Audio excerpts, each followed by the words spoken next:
Great. Hello and welcome, and thank you again for taking time out of your lives to join us. Um, or maybe this gives you life, so maybe you're joining us for other reasons. But we are going to begin our discussion today about Sufi music and dance. And as we have been doing with previous classes, there'll be an attached list of videos for those of you who cannot make it live with us. For copyright reasons, I have to pause the recording when we jump to another video. And we're going to be looking at some examples today of Sufi music and dance, and also discussing it to a lesser extent in the traditions and in the history of various Islamicate cultures. So let's begin. And for those of you who may have caught me in using this term, Islamicate, um, it comes from by way of an important historian at the University of Chicago named Marshall Hodson, who said that one of the problems is that when we attribute, the history of the past, for example, Christendom, when we discuss the past in that manner, it speaks to an era before the nation state, or at least the hardening of the nation state. It speaks to conceptions such as how Christianity would influence things, but may itself not have anything explicit to say about it. And in the same way, he proposed the term Islamicate to refer to that too. And that term maybe resonate with us today as we begin exploration of Sufi music and dance, because it often has fallen outside of the fold of so-called Shari Islam, or Sharia-oriented Islam, the rules-based stuff. If you want to kind of implement the program and to reach the goodies at the end, that kind of approach. Okay. Just please keep in mind if you have any questions, I will be happy to deal with them as I can. Please feel free to post them. Were there any questions before we jump into the material up at the front? I'm just taking a look. I don't see anything yet, but please keep posting them if they come. All right. So we're going to dig in today a bit into Sufism music and dance. We're going to be looking at some examples from different cultures, and also comparing what the sources have said, including our own source text, being Sufism, an introduction by Karl Ernst. But let me begin you in a slightly strange place. Let's begin this story. One of the difficulties pardon me, that people have in understanding the vitriol for Sufism, especially by groups like ISIS or conservative governments, be they in Saudi, be they in Afghanistan. And for example, you may have seen recently that the Afghan government is proposing to ban singing. Just excuse me for one sec.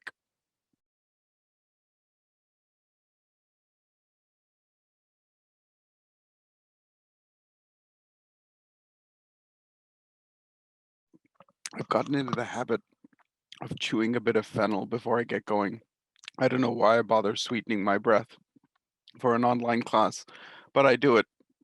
And today I failed to swallow it properly and it hit the back of my throat. So I've got tears in my eyes and my throat is and my voice is coming in and out. But bear with me because I'm I'm here for it. Okay, wonderful. Let's take a look at I'm going to show you a short clip from Umrao Jan, based on the early 20th century book, I think within the first 5 or so years of the 20th century, a book about a courtesan named Umrao Jan, who is stolen from her family and sold to the head of a house of pleasure to be a courtesan. And the arts of the courtesan from this time period would involve singing, dance, poetry, um, the performance of music. And it's to think of this space as a space for elites to go, is it's kind of a fascinating place in which Sufi music and culture would take on a form of pleasure, of erotics for these elites. And at the same time that many Urdu speakers um, celebrate this era as being one of the high points of Urdu culture, especially in cities like Lucknow, um, it at the same time was the the charge offered by Orientalists and conservatives that this was the corruption of Islamic culture, that they were borrowing terms from mysticism and the Quran, and that they were deploying it in houses of pleasure. And this became a tension that whereas the law on its face may condemn music, dance, and performance, here in this culture, it was being celebrated and it was seen as the pinnacle. And in some ways, the conservative voices in places like India celebrated when Lucknow fell to the English, and the culture began its inevitable decline of this high Mughal culture. All right. So I'm going to show you a song from a film done by Muzaffar Ali in 1981. And the reason why I'm interested in this version, there's a lot of Umrao Jan films. If you go and take a look, it's been done to death. Um, but in this particular version, the reason why I find it so interesting is for a couple of reasons. First, Muzaffar Ali himself is the descendant of the royals of Lucknow. And so this was an opportunity for him to cast his gaze backwards in a fashion to his own people, right? Which brings with it a certain romance, but may also bring with it a certain blindness, right, to your own family and maybe the things that they were up to. The other reason that this was exquisite is the sets and settings are the kind of 20th century reimagining of this Mughal era, which would have been about 1860s, 1850s in India and Lucknow, and it's an imagining for a domestic market. So at the time when this film came out in 81, the Bollywood kind of phenom had not spread as broadly because the diaspora was not yet as powerful. So usually if you were living in a place like the United States, Canada, or England, it may have taken a while for you to get the films that we were watching back at home. And often, because of a result of tensions between India and Pakistan, these were not available, and you had to get them from bootleggers in various little market stalls, hidden in shady places all throughout Karachi, is where you could go and fetch films like this. Um, so it is a vision of the past by the people affected by it in a certain way. Think of this as almost being like the Queen as a reflection on English culture by the English. So let's look at this clip and then let's talk a bit about it. So here's where I'm going to pause the recording. I encourage you to click on the YouTube link, but I will be showing it for us, of course, live. Let me pause. All right. So, what you're seeing in that scene is this courtesan, Omrao Jan, courting the man with the thin, long mustache. Is one of the nawabs of this city. Is one of the rich and powerful princes. You would send your sons.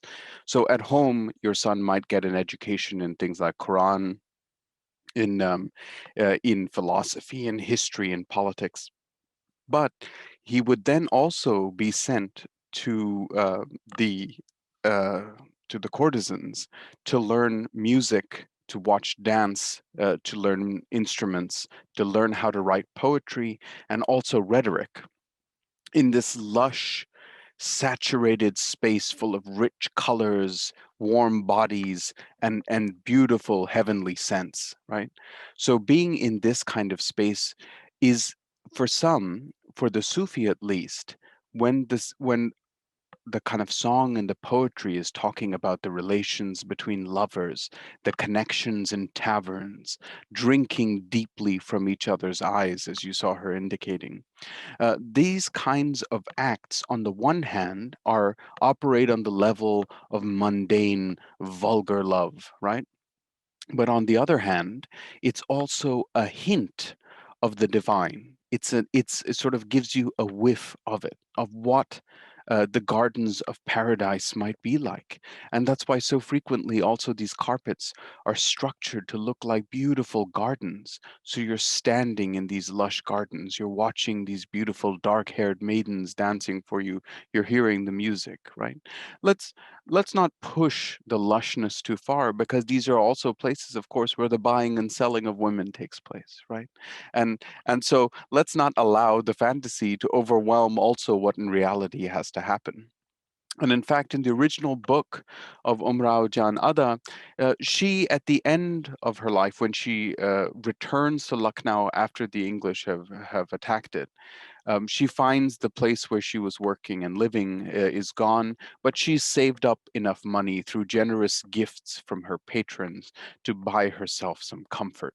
But Muzaffar Ali doesn't take it that far. He stops the film with her realizing that the place where she worked has been destroyed.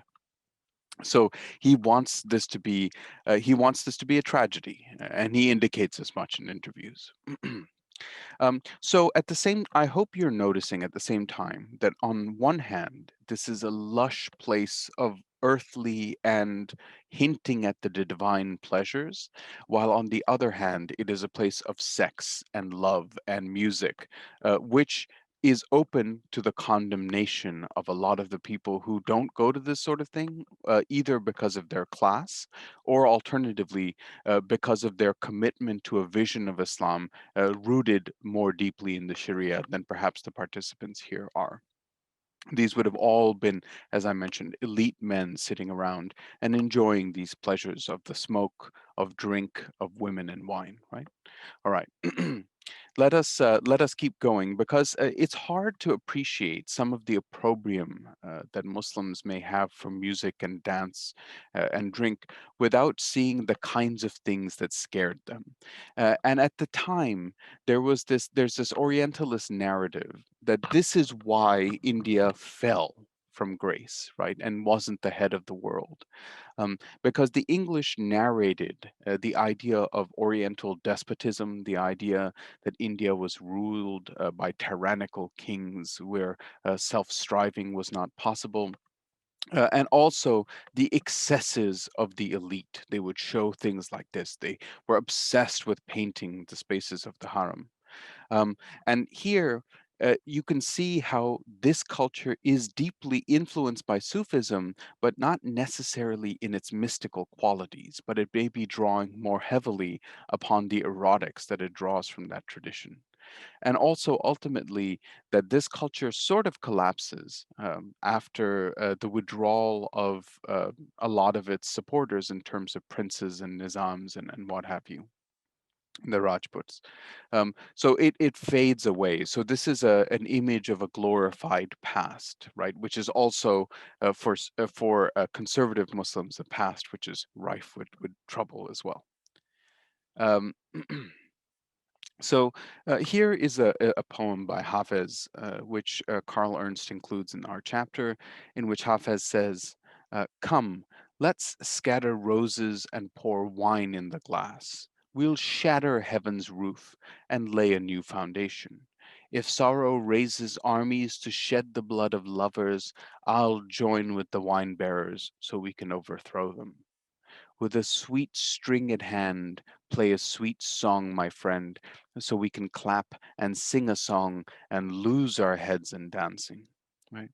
These are Hafez's is laying out for us some of the way that the lover feels, that the lover is jealous of being interrupted. Here, shedding the blood of lovers is also made similar to the shedding of the blood of the martyr. And so the lover is like a martyr in that they have sacrificed this world for the next. They are willing to shed this life's blood to gain the next. In addition, um, the use of here of music is introduced explicitly into this poetry with Hafiz. That here we have the playing of a string, and we'll discuss the kind of instruments we would play, the playing of a tambur or a drum, and also to lose their heads, to lose our sanity, or to lose our rational faculties in the dance. Right. So let's begin with the Quran on this issue. Where does this hesitancy about music come from? So in the Quran, there is no explicit forbidding of music. Period. It's just not there. Were you to look for it? And this, for many, has operated as a sort of a gray area, therefore, in Islam. So, if music is not explicitly forbidden in the Quran, and if the Quran contains the explicit dictates of God, then the non inclusion would mean that God has refused to rule on this issue. And so it operates as a null space. But actually, for many, if you read the Quran more closely, especially with regard to the gifts given to the Prophet David or Dawood in the Quran, you would find that there is a soft endorsement for music. Take a look. It mentions David and the reception of the Psalms or Al Zabur. The word Zabur may be derived from book inscription or a writing that's put on palm leaves. In its plural, it's usually referring to scriptures generally. Alternatively, it may also be linked to the Hebrew word zimrah, or song or music. And traditionally, in the traditions of the Hebrew speaking peoples, the Jews, and also Christians, the Psalms were sung and they were accompanied with music. In fact, the Greek psalmoi means instrumental music. And it's mentioned in the Quran here. And to David we gave the book of Psalms. And this is roughly mentioned in Surah Al Nisa 4:163, 17:55, and 21:105. So, what would this then have sounded like? We'll take a look at a modern performance of Psalm 104 in Hebrew. Let me read you a bit of the psalm, and then we'll have a listen to see what it sounds like in Hebrew with simple instrumentation. So here in Psalm 104, it says, "Praise the Lord." Sorry, this is from the NIV, the New International Version. Praise the Lord, my soul. Lord my God, you are very great. You are clothed with splendor and majesty. The Lord wraps himself in light as with a garment. He stretches out the heavens like a tent and lays the beams of his upper chambers on their waters. He makes the clouds his chariot and rides on the wings of the wind. He makes the winds his messengers, the flames of fire his servants. He set the earth on its foundations, it can never be moved. You covered it with watery depths as with a garment, and the waters stood above the mountains. But at your rebuke the waters fled, at the sound of your thunder they took to flight. All right, again, quick pause, and I'll pull up that video for you.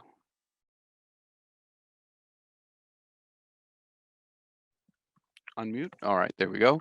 You'll notice that it has a beautiful sort of wispy, aching kind of quality, and this is exactly the kind of thing that is the sort of subject matter. It's David's odes of love to God.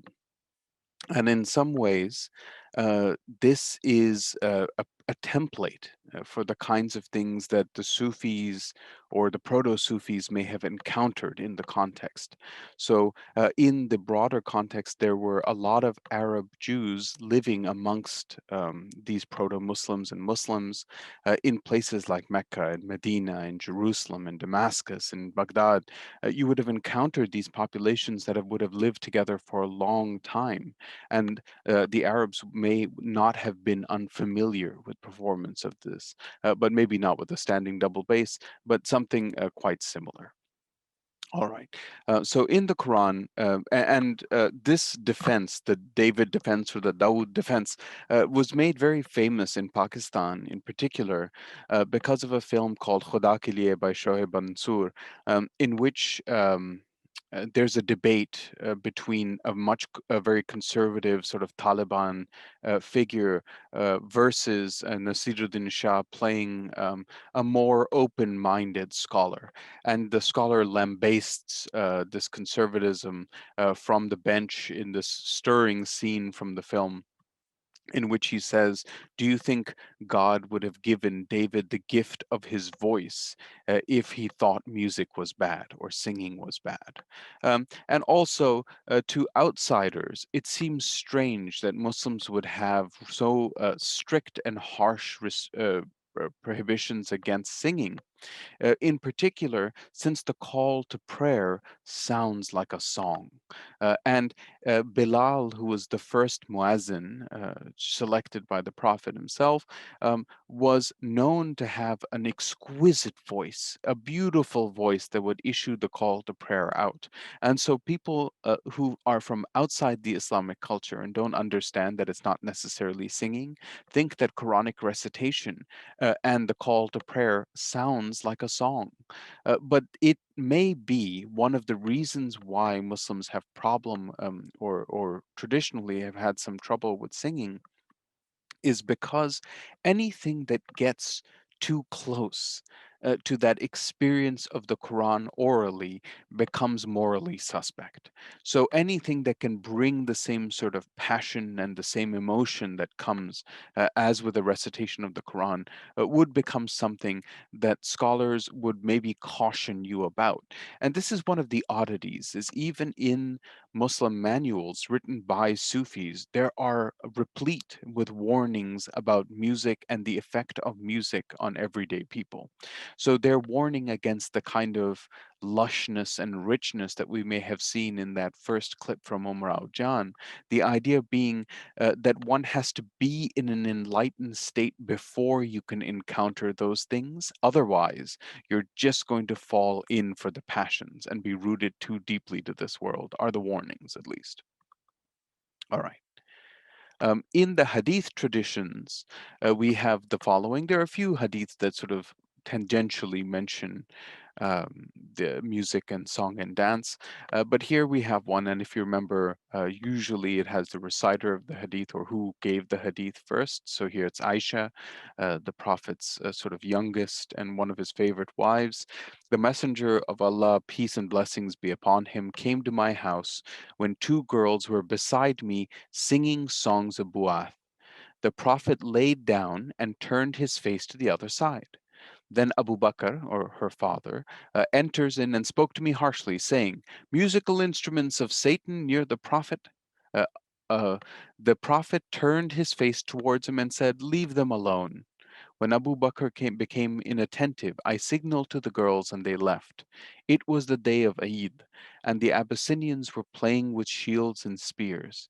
Either I asked the Prophet or he asked me whether I would like to watch, and I said yes. The Prophet made me stand beside him while my cheek was touching his cheek, and the Prophet was saying, "Carry on, O tribe Arifta." And I became tired, and the Prophet asked me, "Are you satisfied?" And I said yes, so I left. All right, well, what's going on in this hadith?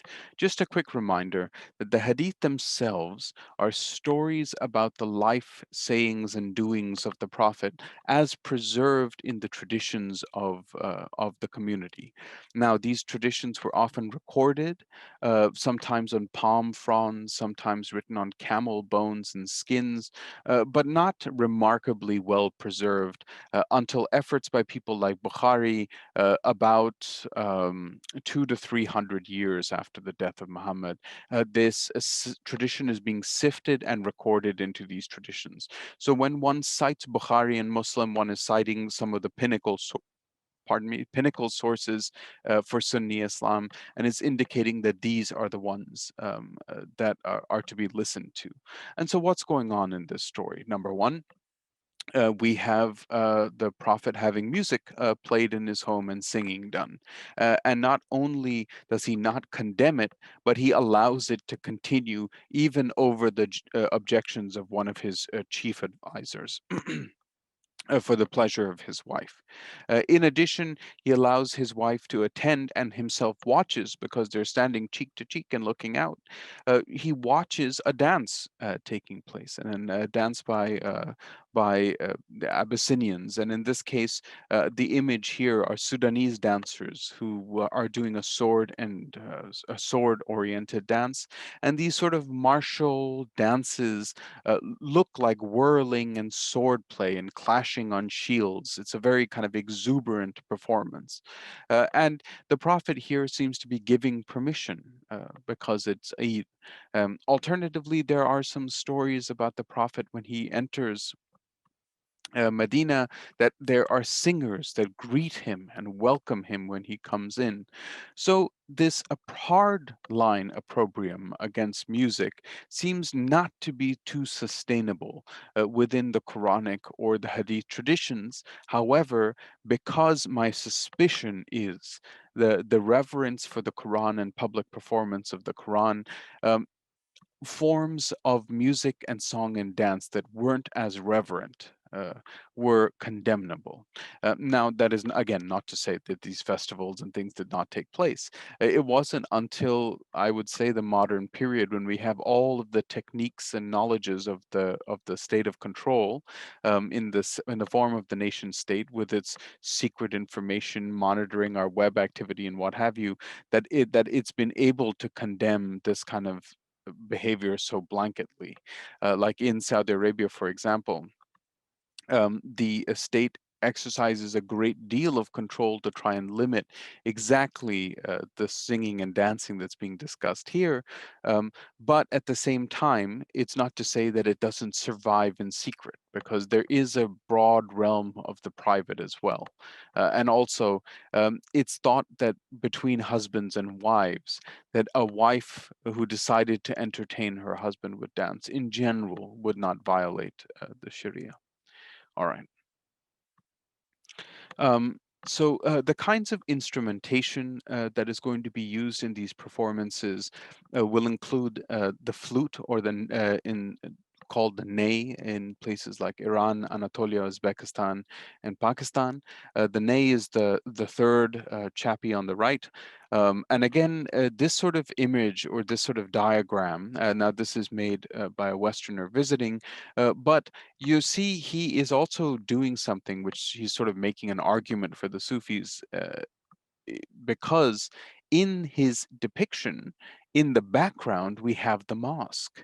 So it's not divorcing this culture of performance from also reverence in the mosque itself. And actually, that's one last thing that needs to be mentioned about the previous hadith as well, is that where this playing for of the shields is taking place, it's potentially happening even within the same compound or close by to where the prophet is. And if you look at diagrams of the prophet's home, the prayer area in his home, at least in the city of Yathrib or Medina, is right outside his door. So you would be looking out onto this courtyard. It would be happening in the same place as the place of prayer. Just an indication for the way that the prophet is not sort of damning this sort of thing. In addition, we have here the a drum that's being played, and this is probably a daf that you see in the image here, with a very large wooden structure with a sheepskin stretched over it or a camel skin stretched over it, sometimes with cymbals to make like a tambourine. A tambur is where that comes from. Or alternatively, sometimes you'll see the dhol used in South Asia as well, and the dhol is the double-sided drum, which is often carried, made very famous by Bhangra. Also, the tabla would be another drum that would be used in these kind of Sufi performances. And the kinds of strings you would see being used might be the oud or the kopuz, and the kopuz here is The chap second from the left is using that one, and that's a sort of like a type of a guitar. And on the far right, you have an instrument which is played with a bow. Now let's get a quick experience of what this kind of music would sound like. It's a little bit mournful. It's a little bit more meditative, I would almost say. This is a group called Yol, and this is just a performance of drums and the flute. And just keeping in mind when we discussed Rumi's Song of the Reed in the last class, the reed, the sound of the reed is the sound of separation, is the way that Sufis will often describe it. It is the sound of longing. It is the sound of agony. And so the mournful song of the reed is meant to really to pluck at our heartstrings. So let's get a quick listen to what that sounds like and then come back to chat. The ney has this very breathy. Yes, exactly. The ney and the daf were being played there, and the ney has this very mournful. It's the sound of lament. It sounds like a creature whose heart has been broken, calling out for its mother, almost, right? It's this very deep and mournful sound, and the daf here is not used necessarily in the same way that we would use drums. For example, the tabla often operates as the heartbeat of the music. It's meant to drive you up and up and up into ecstasy. But here, the way that the daf is being used is just to complement and accompany the ney. And the other thing that you may have noticed is the guy playing the daf keeps moving his head from side to side, and that is also sort of the movement that you would do in zikr when you're moving your head from your left to your right or bowing up and down in the chanting. So, in that kind of example is a much more detached, meditative kind of music. And keep in mind that the musicians in these cases would not necessarily have been Sufi masters themselves. In a lot of cases, you would even have, so for example, even in this image indicated, the painter, Alex Russell, who made it, claimed that the first is a Turk. The first on the left is a Turk, and he beats the daf. He says the second is a Christian and who's playing. Well, the Christian who's in the image as well is playing the tanbur. The middle figure is the dervish. He plays the ney. The fourth is the Christian of middle rank. He plays the kamangi. And the last man, he beats the nakara with his fingers to soften the sound of the voice. And so what you have here is often people who would not necessarily participate in the Sufi lodge itself or may not be members of the lodge would be hired to perform the music. So it was often performed by lower, not lower class, but to say that poor people who would learn drum playing as part of an inherited skill set, almost like a caste of musicians. And in addition, the use of Christians, Zoroastrians, and others as being participants in this, despite the fact that it's for arguably an Islamic ceremony, right? Um, and so, what you have in these kind of performances were the idea that the musicians themselves are not the artists, it's the music that's important. It's the sama, and sama literally is means listening. It is the listening that's important, not looking at the musicians, not saying like this guy's the craziest flutist you've ever heard, you know, like let's or flautist that you've ever heard. Let's go check him out. That's less it. It's just it would be this flutist gives life to the reed, or this flutist makes possible the meditative state, right? So that's a slightly different way about thinking about it, about a musician, rather than someone who we're going to see the musician itself. This rather, we're going for the music, not for the particular musician. Not to say that you couldn't have very highly talented people. All right. Um, So, in the traditions, what do people have to say about this? So, of course, there are a variety of opinions. As I'm hoping you get the sense in this class, is that whenever we ask these sort of questions, you're going to get the full range of responses in the Islamic tradition. So, Abu Hamid the Muhammad al Ghazali is going to have an entire book of his massive treatise on knowledge. He's going to have an entire book dedicated to music and song. In and for those of you who have never read Al Ghazali, you will find him to be an extremely systematic thinker. So he will, like, for example, in his analysis of light, in his book of light, he begins with a discussion of what light is. And he says, well, it progresses along seen and the unseen.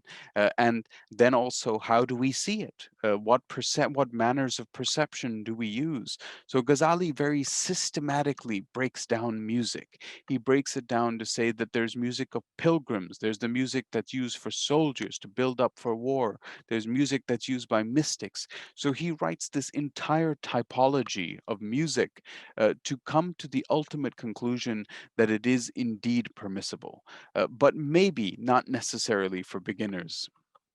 And I'll read you a little quote from Ghazali. Let's see what he has to say. Let me just yank this up here. So Ghazali says of music, um, but if you say, what about the disposition which turns aside from dancing? Does it rush erroneously uh, to its opinion that dancing is lying, vain, and contrary to the faith, while he is that vehement in the faith never sees dancing without blaming it?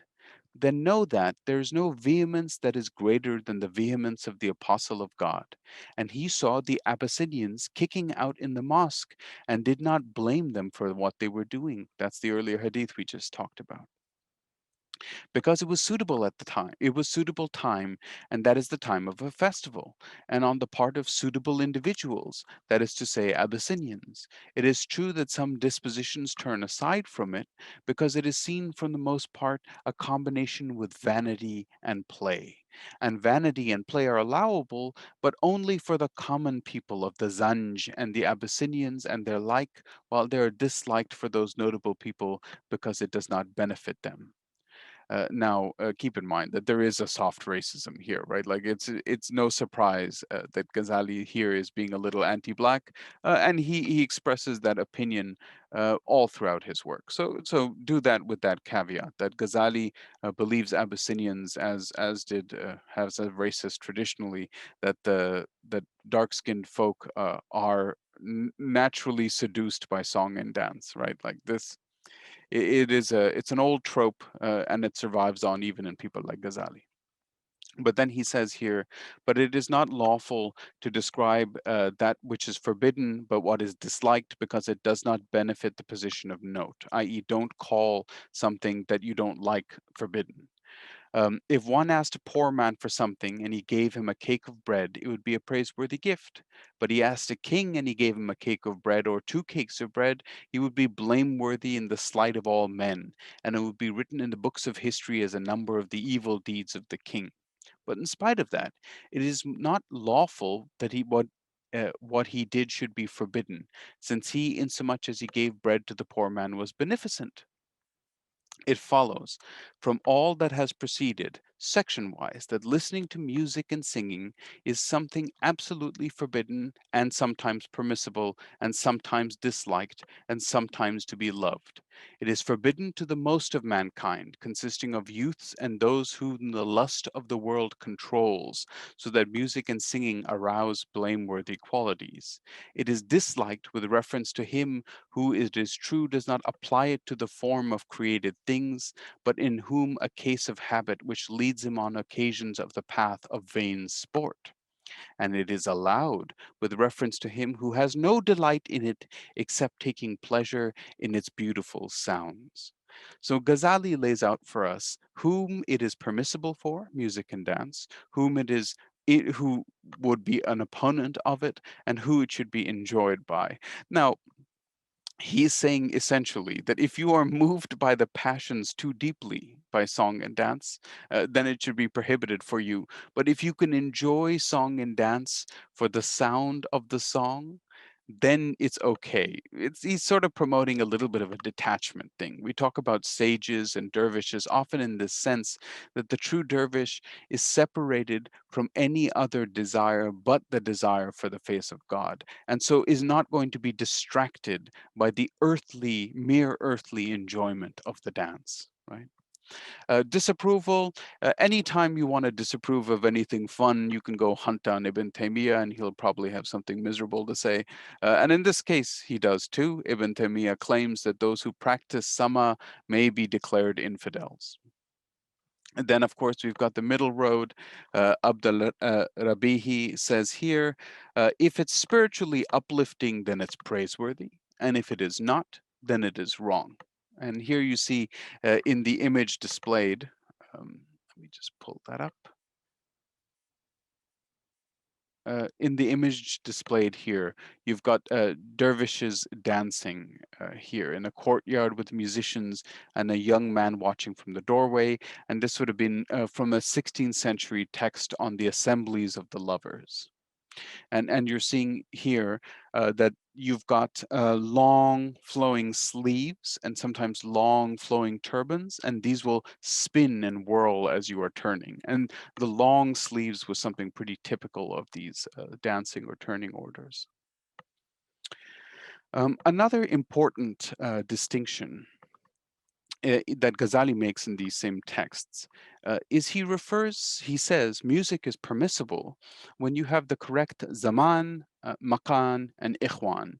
And what that means is, on the first instance, that it should be done in the proper place. And Muhammad al-Tusi, another Persian philosopher and thinker, says the following: it is correct when it is done in the correct spiritual mood or the correct hal, that you must first be in the right state. So be in a state to receive a spiritual experience.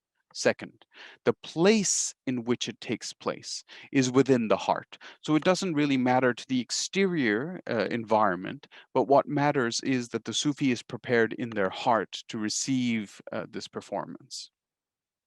Um, Lastly, it is in company, and it could be in the company of ordinary people, which Tusi warns us might be dangerous. It could be in the presence of advanced Sufis or brethren that are seeking, which is better.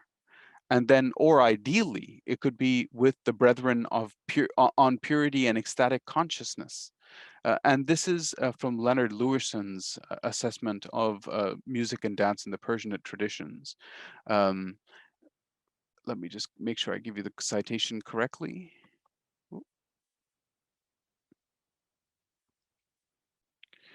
The citation is to 1997's Sama and the Persian Tradition in the British Journal of Ethnomusicology. And here on the right, we have another sort of performance with one of those stringed instruments that we saw earlier as well. And Al-Ghazali muses on this in his revival of the religious sciences as well. All right. So at this stage, we are right up upon 2 o'clock. So let's take our 10 minutes here. And when we return, I'll get to grades of listening and give you examples of the Mevlevi Sama and also just spinning in different Sufi cultures as well. So we'll return in 10 short minutes. Let me pause the recording here and put up a timer. And I'll see you very shortly. And please, as always, feel free to post your questions while we're away. I'll begin by asking, or not asking, but answering this question here from Finlay, where he asks, was this caution about music and dance present before the time of the Prophet? Um, Good question. I'll have to extrapolate an answer. I don't have it definitively yes or no, but I can tell you that in general there was this nervousness about the power of poetry and the power of the performance of poetry. So there's this sense that poetry and word magic is a way to inspire people's minds and hearts. And also this Abyssinian dance that would have been observed by the Prophet and his wife Aisha in the hadith that we looked at earlier in the class. would have been a pre-Islamic practice, which they would have been watching, which is being done by a particular community as in celebration. In addition, there are Bedu dances, especially dances which are done at weddings, which are said to have quite ancient roots, and especially dances that involve the stick and a sword. Those dances are quite old. And so dancing and music would not necessarily have been alien to that culture. Um, just keep in mind also that Mecca itself, at least if the histories be true, is a massive, important shrine town. And so when people come and do their pilgrimage and go visit the shrines of different gods like Hubal or Circle de Kaaba, they would have also come in a state not only of pious retreat, but maybe even jubilant celebration as well. And so that would be something that would not be alien to the prophet or the people of his time, that music and dance would have been healthy and available in these communities. And my suspicion is even performance of things like the Psalms, like we showed earlier, would not have been entirely alien to this culture either. And we also get a sense that the Quran has references to various Psalms at certain points as well. So my suspicion would be that there wouldn't that the prophet in his time in the 7th century in Arabia would have known song and dance, um, but would have known also that song and dance often goes hand in hand with other forms of debauchery. So well, I say other forms, but just with forms of debauchery, to say that song and dance may also be used to entice Johns to go hire a prostitute, may also be used to earn alms on the side of the street, may also be performed in a temple with temple prostitutes, for example, as the Romans had. Um, so these kinds of things would also have been morally suspect or would have been at least noticed. And for Muslims, part of carving out their identity is marking the lines of difference between then and now. What is acceptable, what was acceptable, and what now is acceptable in this new context. But because the control of the community is not rigid until I would say nearly 100 years or so afterwards, that my suspicion is that dance and music would have proliferated or would have been present in all of these contexts. And it wasn't until you had reform movements come in, which resulted in things like uh, the kind of Inquisition in places like Baghdad, that until then there was probably a mass proliferation of these performances.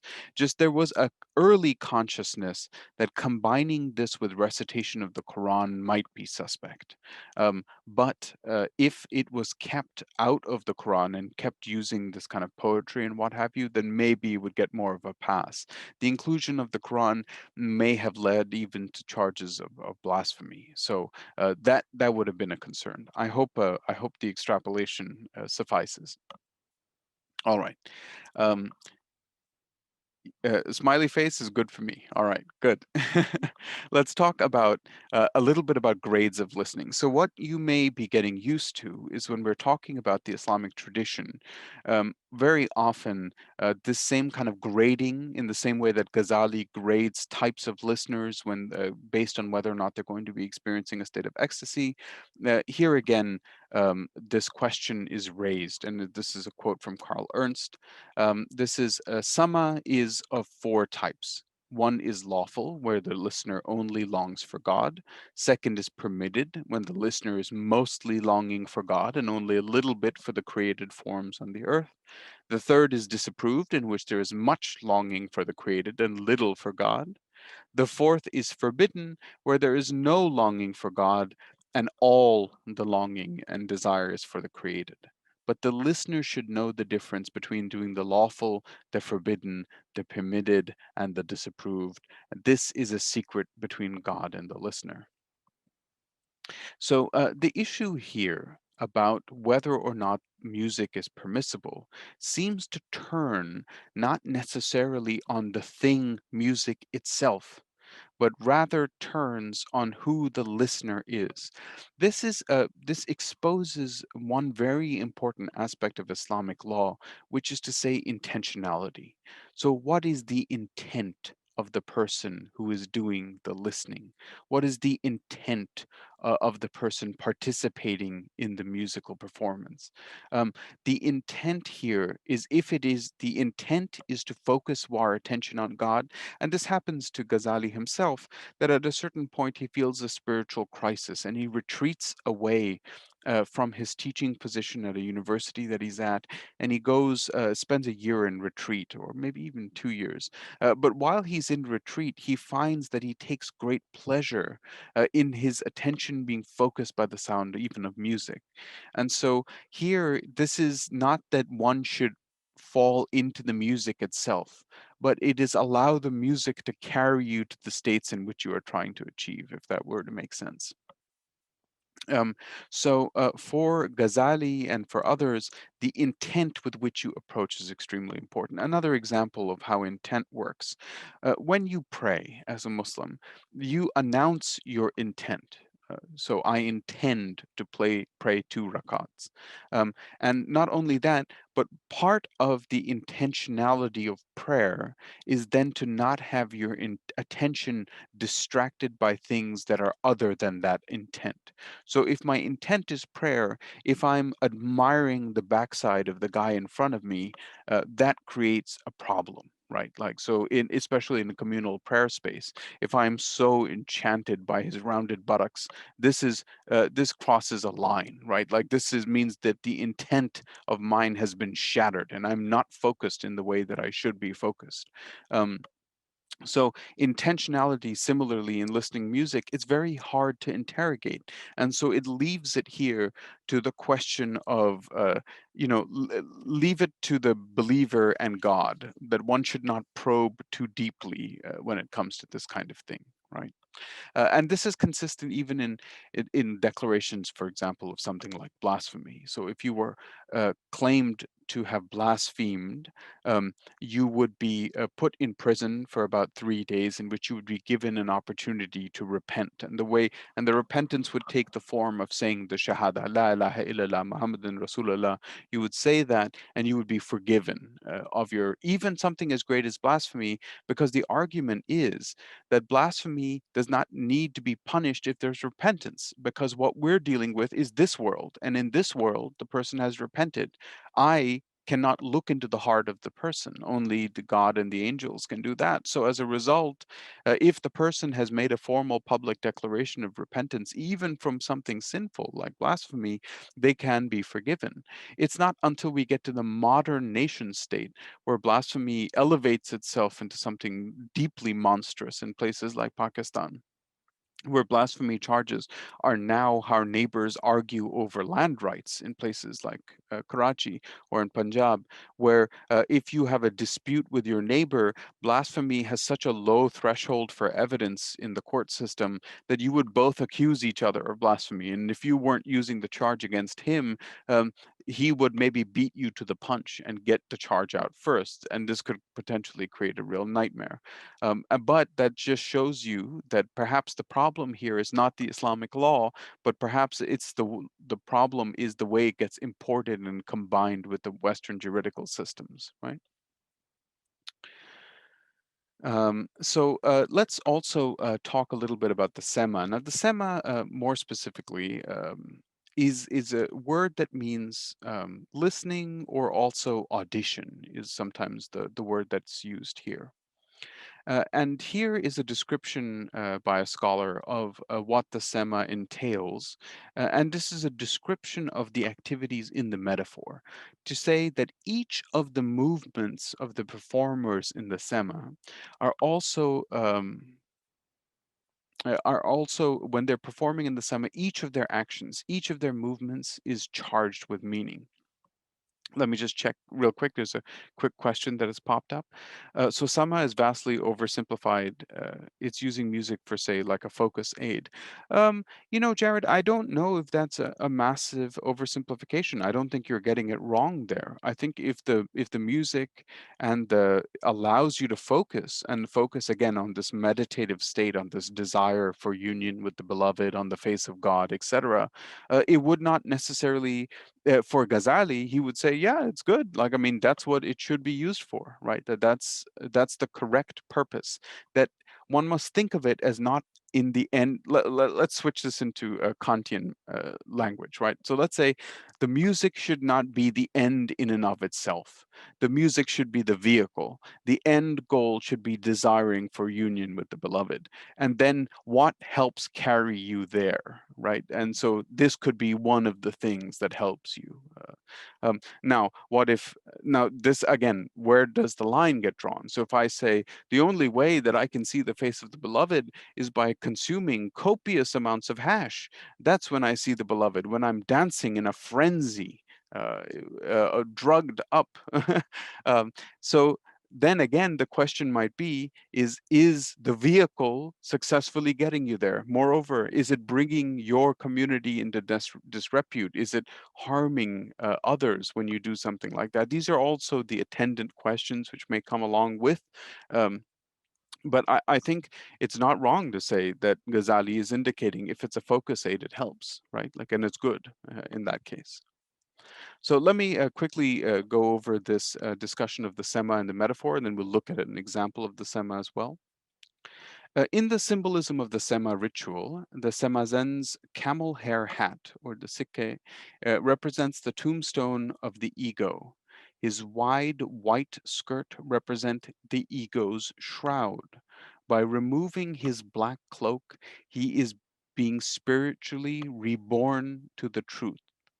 At the beginning of the Sema, by holding his arms crosswise like this, um, the Samazen appears to represent the number one, the testifying to God's unity. And sometimes when you see their spinning, they'll put their fingers up like this. Again, an indication of God's unity. And sometimes, unfortunately, because of just idiots like ISIS, this is now called the ISIS salute online, when in reality, it's just a way of Muslims indicating, one God, right? Um, Here we go. So while whirling, his arms are open, his right arm is directed to the sky, ready to receive God's beneficence. His left hand, upon which his eye is fastened, is turned towards the earth. Um, the Samasen conveys God's spiritual gift to those who are witnessing the Sema, revolving from right to left around the heart. The Samasen embraces all humanity with love for the truth.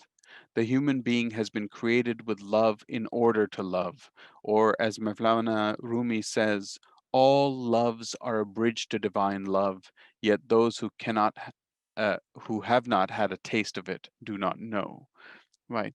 And this is again that same sort of flattening, right? That even earthly love, even the love which a mother has for her child, let's not say even, let's say that that's a very beautiful love. Let's say the love that a mother has for a child or a father has for their child is a whiff, again, that scent, a light scent of paradise. That love is perhaps what the love of the divine might feel like as well. So that you may want to chase that feeling. So let me just pull up an example here. Let me first pause.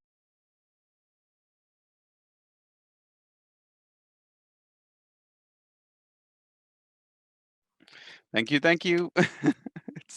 There's a lot to juggle when you have to go back and forth between these videos. Um, is the change in color in the in hat color, is it significant? Finlay, I'm positive that there's some relevance, but I don't know it off the top of my head. So please let me explore that question. I know that the red colored fez, especially under the Ottoman Empire, was sort of the Muslim gentleman's dress, and it became extremely popular throughout the Muslim world, and also it was an indicator for certain points about this kind of pan-Islamic sort of identity through sartorial choice in different major cities. Um, but in with regards to the color of the hats in this particular setting, I'm not 100% sure, but my feeling is it probably has something to do with whatever the order has decided, that they have decided, we're going to be the black hats and we're going to be the brown hats. And since it's made from camel hide. It's quite stiff if you've ever seen a camel hide or interacted with it. Sometimes you would see jackets made from it as well, but it's a pretty heavy and a little bit unwieldy material, and it's difficult to preserve its shape. And so, what you're also seeing in the kind of the accoutrement of these performers, it requires quite a bit of packing, right? Like you would have to pack the hat very carefully. You'd have to pack the cloak very carefully. You would have to pack the rug as well that they're standing on rather carefully. In some of the historic accounts of these performances as well, the Sufis would be ripping their robe, and then people would gather up the robes after the performance as a kind of a blessing that was being imparted by these dancers, not dancers, but by these performers. So I'm going to show you a couple more clips of whirling or twirling, and the whirling or twirling, at least in different cases, has been claimed that it comes from the idea that the universe is in a state of motion, and that motion that it's in is in a state of spinning. So the various claims are made by different writers about it being the spinning of the planets, and the spinning of the planets then also spinning around the sun. Elsewhere, especially in the post kind of scientific discovery of the atom, people have even spoken that this is an early kind of recognition that this world is in a state of flux.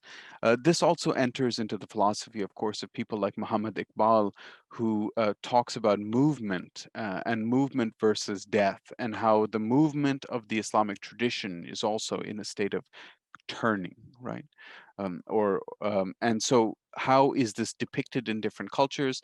Let me give you some examples. So we saw the Turkish Sama, the whirling taking place in the Turkish Sama, but now we're going to take a look at two other forms which are influenced a little bit by this tradition, but also localized manifestations. And again, I'm trying to here argue that this is not distinctly a Turkish thing only, and it's not only a Mevlevi thing, but it's this same practice is interpreted, consumed, and redistributed in different forms in different cultures. So let's take a look here at what the Tanura looks like in Egypt, although this performance is from a performance that was in Germany, and the Dhamal in Shah Jamal in India, and that you'll see is there's often this joke amongst Muslims, especially in and about the Middle East and in places like Pakistan, that the South Asians are more intense about whatever they do, and so you'll see in the Dhamal the spinning will be of a very different kind than you've encountered in these other cases, maybe less controlled and more ecstatic. So let's take a peek at the Tanura, and then we'll look at the Dhamal, and then we'll be back in a second. Let me pause this recording. So what you would have noticed in the difference between the Sufi Sema is that when their spinning is taking place, it seems very controlled. It seems very regulated, controlled. Sort of it looks like the person is participating in a group event, but is in experiencing something rather individual as well.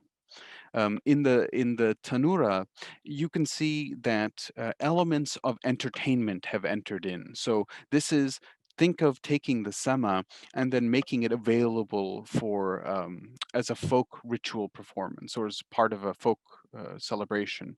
And in that case, the guy is performing magic. He's kind of making one drum into three, into four, into six, folding them up again together. He's pulling out the flag and putting it away. He's splitting the skirts and making what looks like a spinning top. That's more a performance for entertainment, but you can see how it's a reflection of something which comes out of the sema ritual as well. And in the last form of damal that you're seeing in Shah Jamal, that is sort of an ecstatic performance, is in the state of ecstasy, in the state of kind of no mind, whether that no mind state has been achieved through the dance of ecstasy, through the spinning of the head, or through the consumption of ganja. Either way, the person is has reached this state in which they are have reached a hal in which they are not there, right? They are in this mystical state of ecstasy while they're performing. um, and you can see also in the difference between the sema and the dhamal, which are both religious in that sense, that the dhamal is um, raw. It's whereas if you see the way that heads spin during the sema, one of the tricks to keeping you from falling over with dizziness is one. This requires a lot of practice to do this kind of spinning to make it possible. They often describe entering into spinning the same way that runners will describe the runner's high. That once you get to a certain point in it, you feel like you could go forever, that the world is just melting away from you when you're in that state. In the same way, when you start spinning, one of the tricks to not getting dizzy is to stare off at something in the horizon. That's why you see in the performance of the tanura that the figure, when he reaches a certain point, his body turns and then he whips his head around, almost to kind of correct for the spin that would make him otherwise feel rather dizzy. And what you're seeing in the Dhamal is that there is no discipline. It's completely ecstatic, that his head is spinning with the body. In addition, he's doing this kind of headbanging thing right before he gets involved.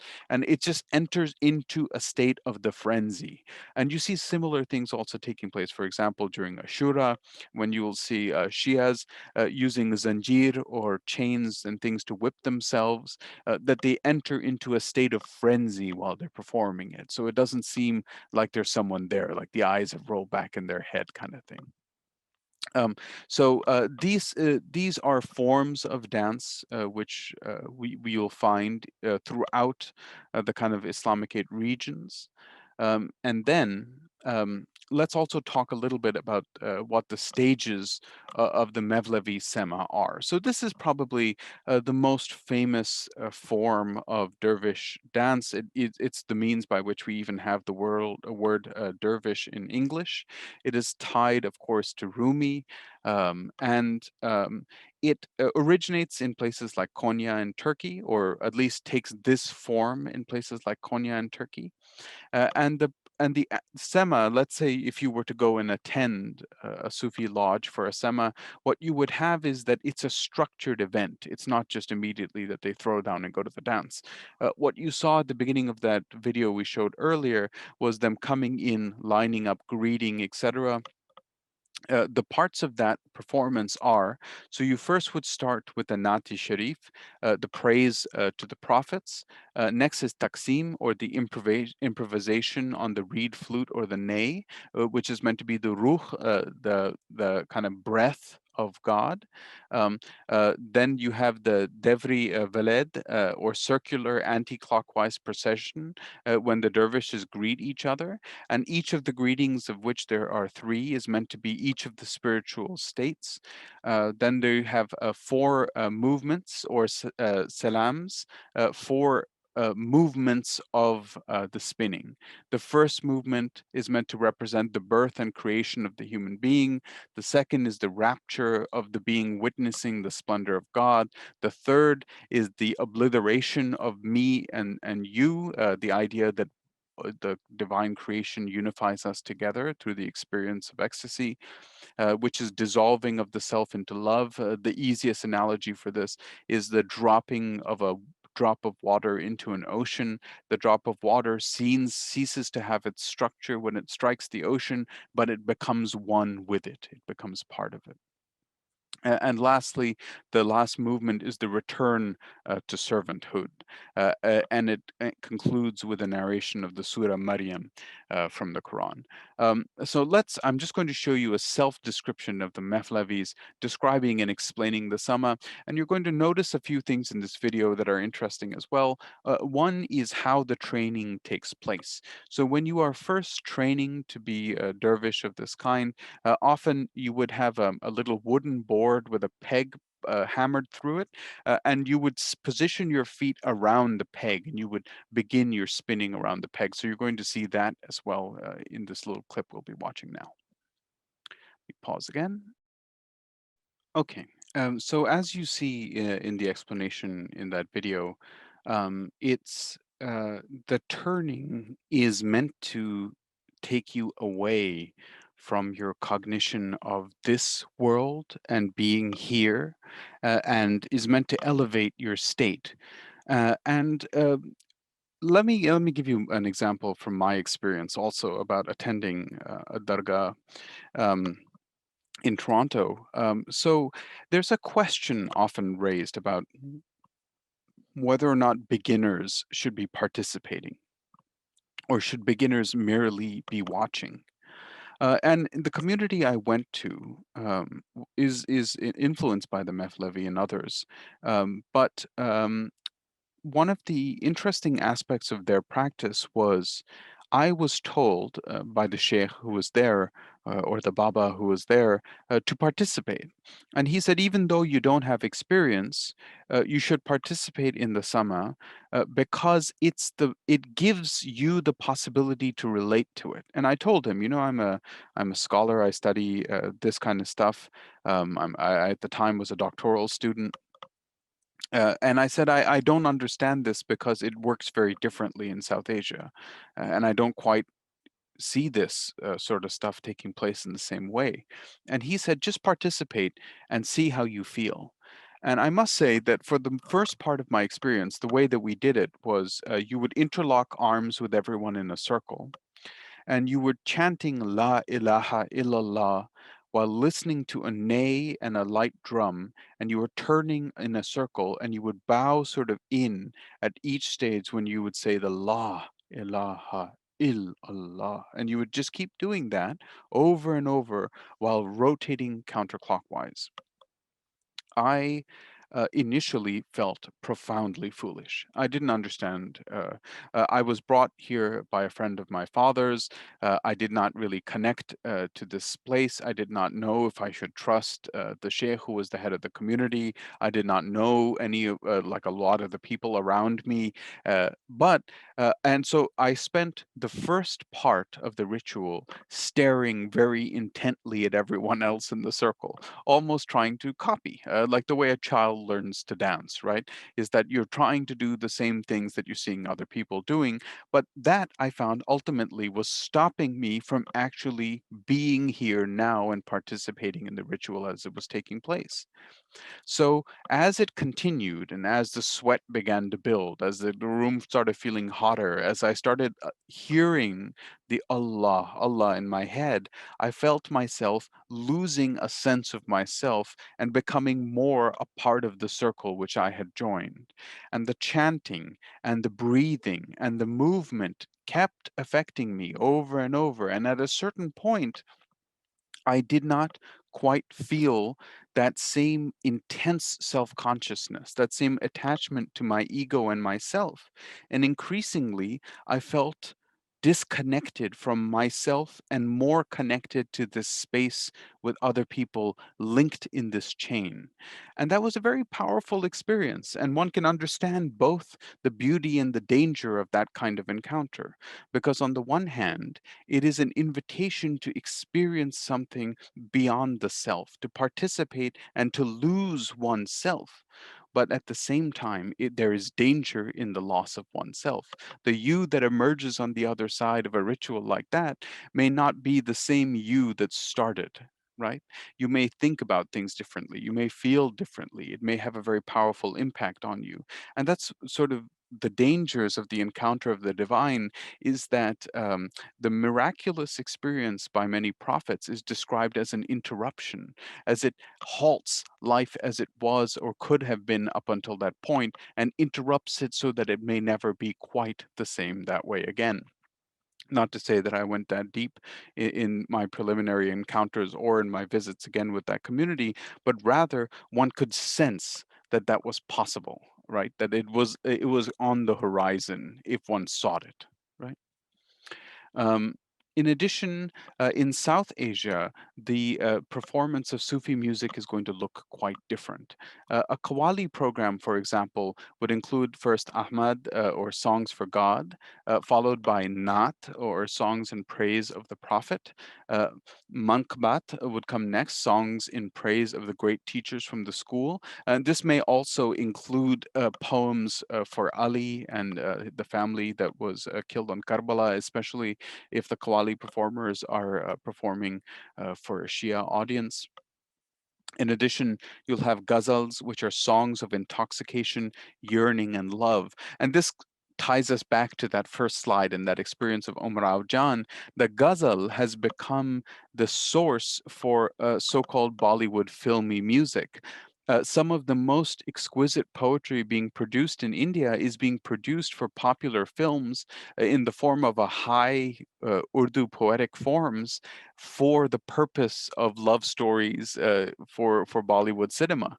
And if you want to see examples of this, now these are going to be some old examples, but if you were to watch a film like Pyasa, which is available on YouTube, you can see this descent and dissatisfaction of the poetic with the material and the real world, and how the poet will eventually say, जला दो जला दो जला दो ये दुनिया अगर मिल भी जाए तो क्या है, which he says, burn down this world, burn down this world of kings. Even if you gain the world, what do you really gain, is what Guru Dutt says as he walks off into the darkness in the end of the film. um, let's take a quick peek at an example of a Qawwali program. And now you're going to notice a few things. I'm going to be showing you the Sabri brothers. In this photo, this is them from 1978 from a performance in Durban. They're looking younger and fitter than they're going to be in the video that I'm going to show you from 2019. In addition, at this performance, you're going to see that there will be a showering of the musicians with money. This again raises the heckles of those who are committed to a certain kind of spiritual purity. They would say, well, if this is a pure performance, then why are they throwing money around? Rather obviously a corrupting influence. And often the defense is that it's an exuberant releasing of my wealth. Right, is perhaps maybe the better way to look at it, rather than what happens when you make it rain in a strip club. Right. Let's pause here, check out what a bit of a Qawwali looks like and how it feels, and then we'll come back to wrap up our discussion for today.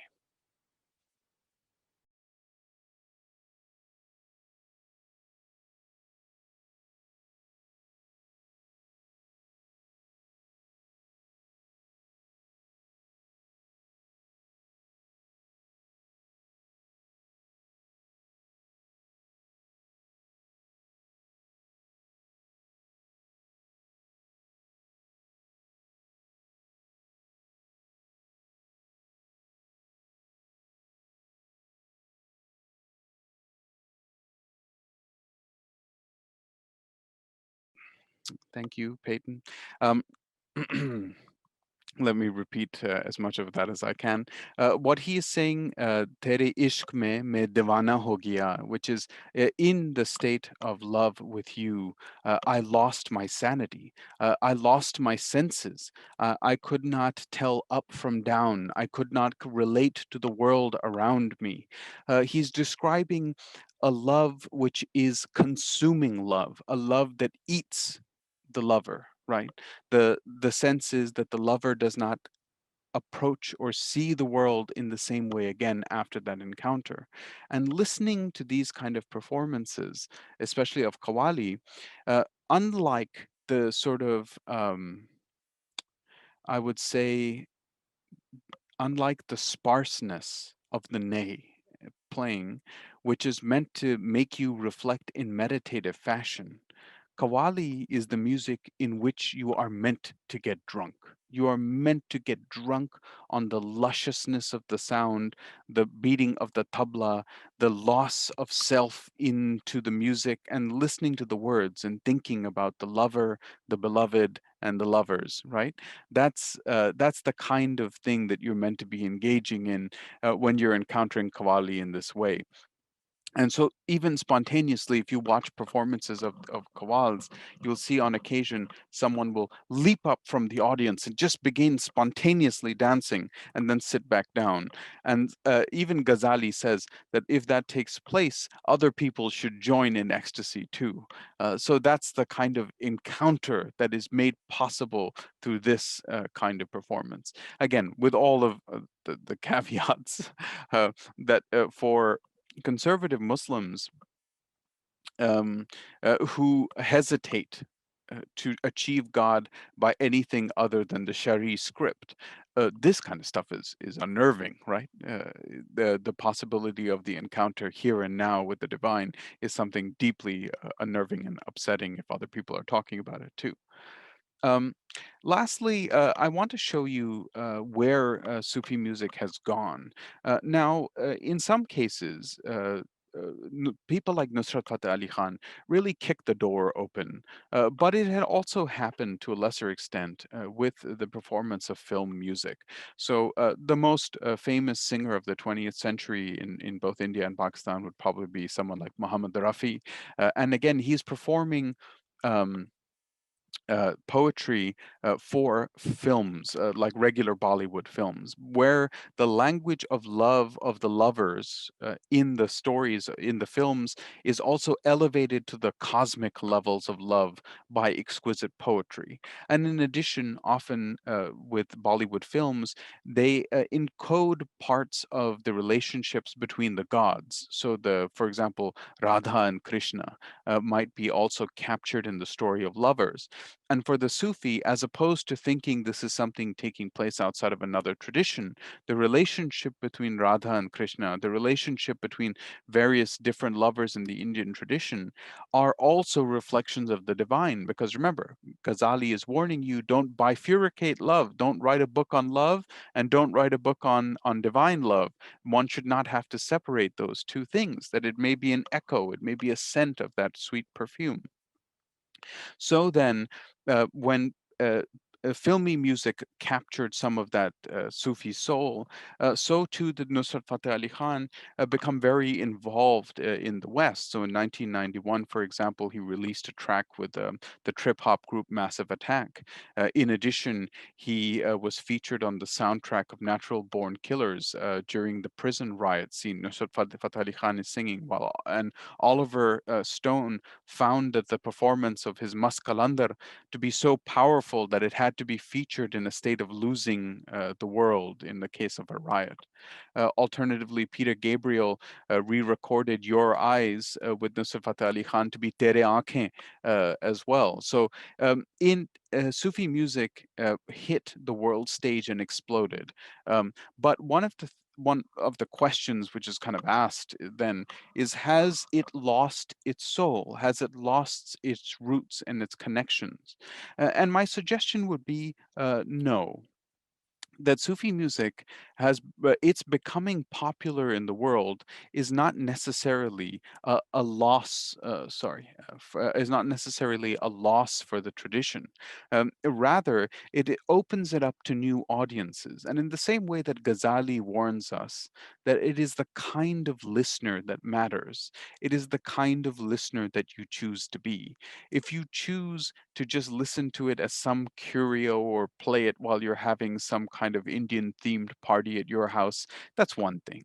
But if you're listening to it alone, if you're allowing yourself to be drawn in by the Mast Kalandar and to dance in a state of ecstasy, then perhaps you are approaching more of the experience that is made possible by the encounter of the music and the song. Or if you're a Mevlevi and you're beginning to spin, you'll find yourself beginning to drift out of you as your kind of state elevates through the spinning. So, what about what else does this future look like? And I wanted to show you a little bit of music by Tenariwen, which is a group that comes out of their Tuareg peoples and nomadic peoples, and they have come up with a very interesting style which combines elements of Sufi music, elements of Bedouin music, the music of traveling, the music of meeting your lover at the campfire, the music of sacrificing your camel and sharing its goods, and also modern music sensibilities in a really unique way that results in something very, very powerful sounding. So let's take a short clip of that. We'll take any last comments and questions, and then we'll be winding down the class for today. But for the students, when I stop the recording, I'll just check in to make sure to see how you're doing and to give you a little bit of feedback about your assignments, which I'm commenting on as well. So let's take a peek at the future through Tenariwen, and then we'll wind down. And also, I mean, you have seen the mass commercialization of Sufism through things like Coke Studio. And if you are interested in seeing what modern Sufi music sounds like, groups like Junoon in Pakistan were created initially to bridge that gap, and things like Coke Studio, run by Rahal, who's one of the guys from Junoon. He is bringing Sufi music back to the public by way of Coca-Cola, I suppose. All right, let's have a peek at Tenariwen, and then we'll wind up. Okay, so what's going on in that song? Let me give you a little bit of a sense. So now, when we started our discussion, we were discussing a little bit about where and what Sufi music does. Now, one of the things that it does also is it takes the mundane, it takes the everyday relationship of love and lovers and travel, and it narrates it as something exquisite, as if it was talking about the relationship with the divine. And in this song, Tenere, or I Question You, he's saying, Tenere, can you tell me of anything better than to have your friends and your mount and a brand new goat skin that's watertight, to find your way by the light of the four bright stars of heaven, to know how to find water in the unlikeliest of places and enlist the momentum of the wind to move you forward? Tenere, how can you and I remain united with no hate for each other? Tenere, how can I admit that I have traveled far throughout this world? I give you my oath that as long as I'm alive, I will always come back to you. Again, the idea of the distance from the lover because of the requirement of travel, the Bedu lifestyle, the movement, the sense that you are distant from the things which you actually want to be close to, the desire to be connected, the desire to reach out and feel the lover, but also there's something bizarre because it's being translated into a form um, with guitars and music that could never be played in a desert, right? Like it's hard to play an electric guitar out in the desert. So it creates a paradox. And of this paradox, I think Shahab Ahmed, the late great scholar, had something rather important to say. He said that Islam and understanding Islam is often about understanding the contradictions in Islam and about understanding how these contradictions fit and suit each other rather than just merely saying and making a sort of declaration by fiat that Islam does not approve of music or Islam does not approve of dance. Rather, what forms of dance thrived under a general opprobrium for music? What kinds of performance survived that general condemnation that still spoke to the hearts of so many people?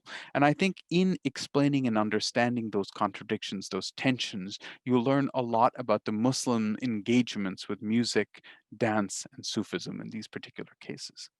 So thank you again for your time and your energy for joining us today for these discussions. For members of the public, this is where I'm going to stop the recording and dust it off.